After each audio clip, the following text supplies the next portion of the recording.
seja bem-vindo ao canal Educavox. Eu sou Vanessa Henrique. Nós sabemos que fazer escolhas não é algo simples. Fazer escolhas envolve muitas outras coisas e a complexidade disso tudo não é uma coisa tão fácil e simples de se lidar. Isso em qualquer campo da vida. Em qualquer campo a gente precisa fazer escolhas.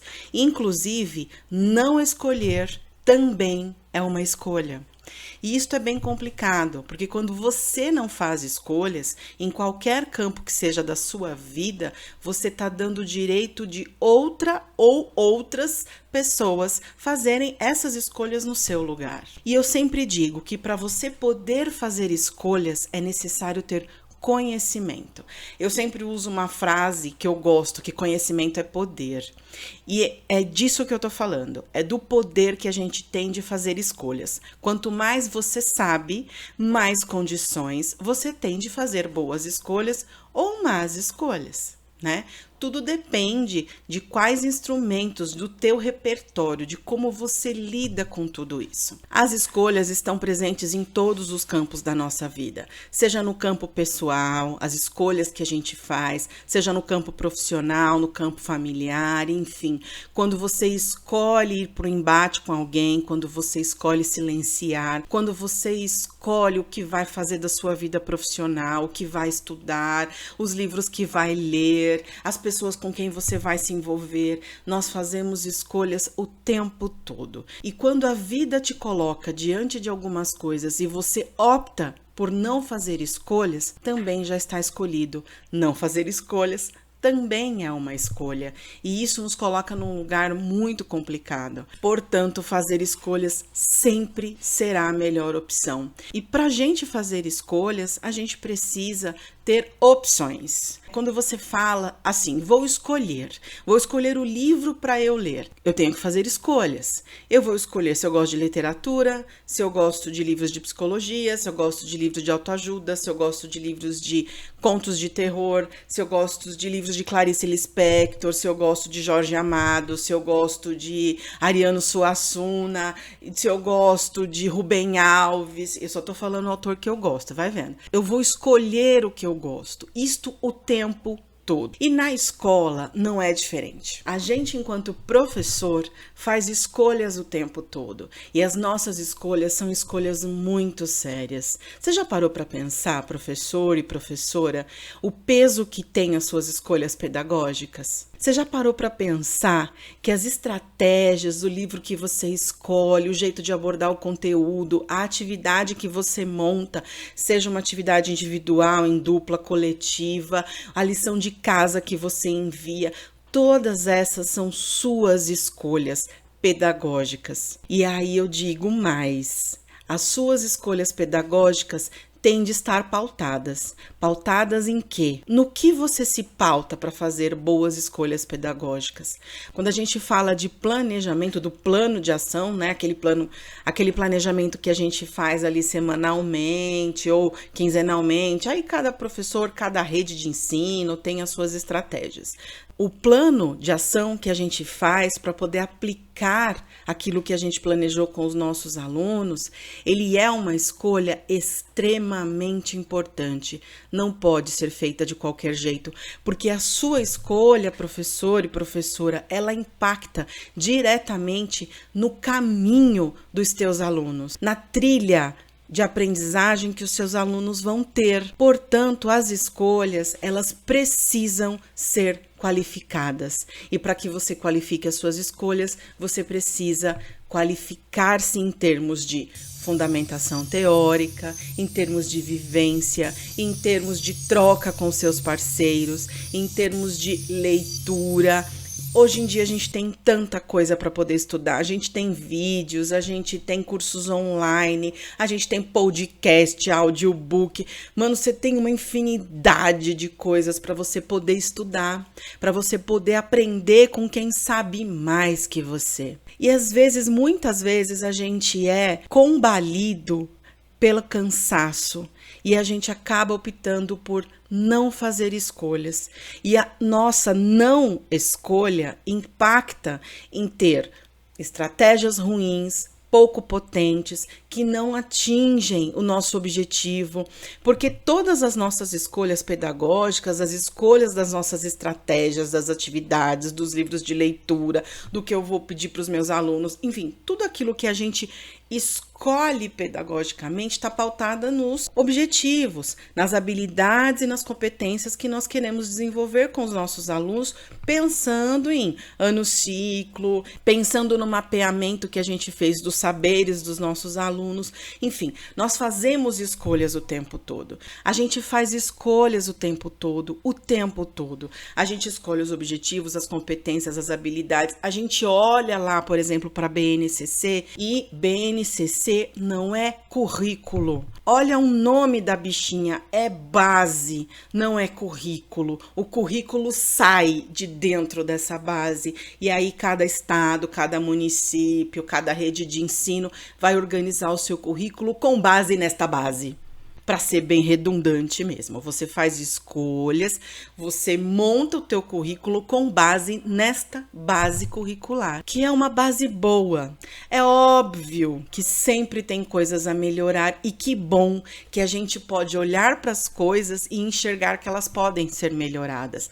E aí a gente pega essa base, como é que a gente vai qualificar ela? Na hora da gente fazer escolhas para o nosso currículo, na hora da gente transformar o nosso currículo em estratégias de ensino, em um plano de ação, em dividir esse currículo dentro do ano, numa gradação de desafios, escolhendo estratégias potentes, com uma intencionalidade didática clara. Então, você faz escolhas o tempo todo e o professor precisa entender de uma vez por todas de que as escolhas dele são extremamente importantes porque elas impactam a vida escolar dos teus alunos. Portanto, não dá para chegar na frente do teu armário, lá no fundo da sala, olhar para aquele monte de atividade xerocada de lá de anos, as cruzadinhas, os caça-palavras e todas aquelas coisas que não tem contexto nenhum para aquilo que você tem como objetivo lá no seu currículo.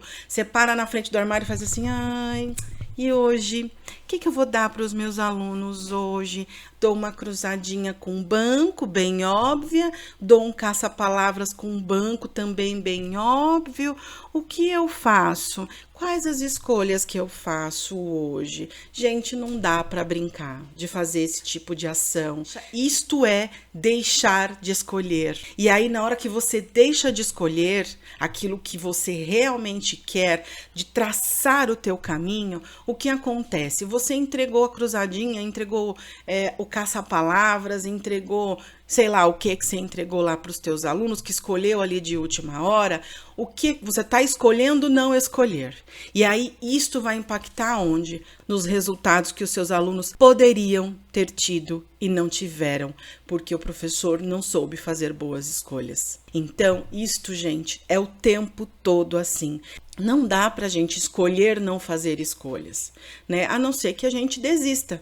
Desistir também é uma escolha. Não vou mais dar aula, vou fazer outra coisa na minha vida, onde eu acho que posso fazer escolhas que impactem menos na vida do outro. Você também pode escolher isso, não tem problema nenhum. Mas enquanto você estiver indo para a escola, estiver à frente dos teus alunos, estiver à frente das escolhas que serão propostas para que eles sigam aprendendo, você tem que cuidar das suas escolhas. Você não tem outra opção. E estas coisas todas podem ser vividas de uma maneira leve, de uma maneira produtiva. Tudo depende de como você se põe diante destas escolhas. Escolher pode ser algo difícil, chato, desesperador, pode ser tudo isso, mas fazer escolhas também pode ser algo produtivo, leve, divertido, um ambiente que favorece a interação, a troca. Quando você se reúne com o seu grupo de professores, com o seu coordenador, com o seu diretor, tornar aquele momento produtivo, pensar em coisas para que os alunos sigam aprendendo, fazer escolhas pode se tornar algo produtivo. Essas escolhas podem trazer encantamento, podem trazer produtividade, leveza, podem arrastar. Então, tudo depende da sua postura interna, para fazer escolhas, você também precisa ter uma postura interna favorável, aberta, disponível para as infinitas possibilidades que tem diante de nós.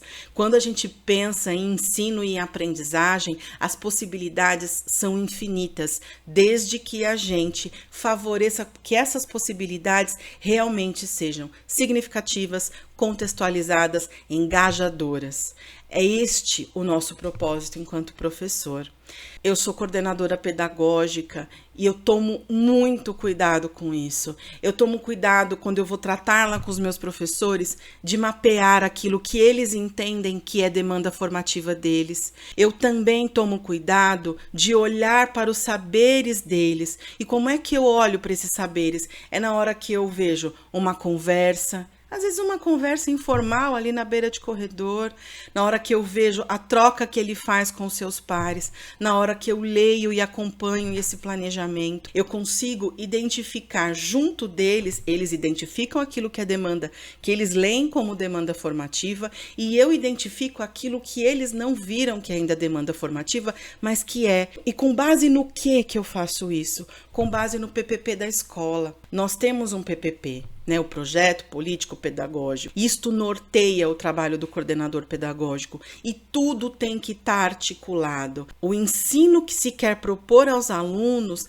tem que ser o disparador para as ações formativas. As ações formativas junto com os professores. Na hora que eu proponho formações para os meus professores que incidirão diretamente na estratégia que ele vai usar na sala de aula, eu estou montando um círculo virtuoso de aprendizagem. Ele pode aprender aqui, usar este aprendizado para planejar, ele vai para a sala de aula dele, coloca isso em prática, os alunos aprendem, a gente volta para cá, porque a aprendizagem dos alunos nos dá indicativos para a gente qualificar ainda mais a nossa prática, a gente vem, faz a nossa formação, planeja, vai para a sala de aula, avalia, faz a formação e assim ad infinito. E veja que isto é espiralado, isso não para, é assim que deve ser. A educação, ela serve para nos alavancar para a evolução,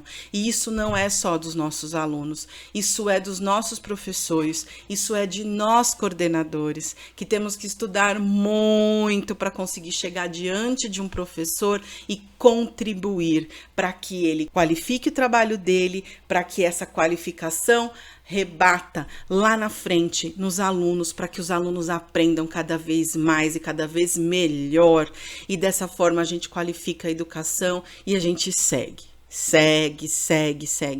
Ad infinitum. Nós vamos começar em breve o nosso ano letivo. E aí a minha mensagem para você é esta. Faça escolhas. Escolhas sempre muito potentes, escolhas encantadoras, escolhas que você tem tesão na hora de propor, sabe, tesão pedagógico? A gente não pode fugir disso, porque é esse tesão pedagógico que vai fazer com que você faça boas escolhas, que você queira aprender mais, que você queira levar coisas interessantes, significativas para os teus alunos. Na hora de você dar a sua aula, esse tesão pedagógico estará lá, na frente da sua intencionalidade didática ou junto dela, para que você consiga, sim, ser feliz enquanto dar aula, mesmo diante de tantos desafios, que você pegue os desafios dos alunos que não sabem nem pensar para segurar o lápis, que não sabem nem virar a folha do caderno e que você olhe para isso e diga, você não sabe, pois você está no lugar certo,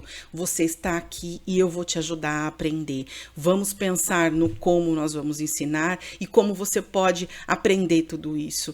Gente, isto é algo que nos motiva, que nos move. E a gente que é coordenador pedagógico, tá tudo na mesma pegada. A gente passa as férias, igual os professores, pensando como é que a gente vai montar uma formação, como é que eu vou levantar dados sobre o que os meus professores leem, como demandas formativas individuais e coletivas, como que eu vou propor aquilo que eu vejo que eles precisam aprender, de que jeito, vai ser com projetos de formação, vai ser com sequências formativas, vai ser com atividades permanentes desenvolvidas lá dentro do HTPC, junto dos seus professores, tertúlia dialógica, tertúlia literária, como é que nós vamos fazer isso? vamos fazer socialização de práticas, vamos fazer estudos de caso, como que nós vamos organizar isso para que os professores se engajem, e quando eles se engajam, a gente sente o tesão pedagógico, porque a gente vê, é muito prazeroso para um coordenador ouvir do seu professor em uma conversa, em uma devolutiva ali individual, dizendo assim, sabe aquilo que a gente estudou lá na formação, que a gente construiu junto ali? Então eu coloquei em prática, deu super certo, os meus alunos aprenderam, eles não sabiam usar a paragrafação, pois agora eles estão usando, eles já se preocupam, eles põem pontuação no texto, eles... Enfim, gente, isto é uma delícia. Olha, eu chego a arrepiar, de verdade. Isto é uma delícia para um coordenador pedagógico.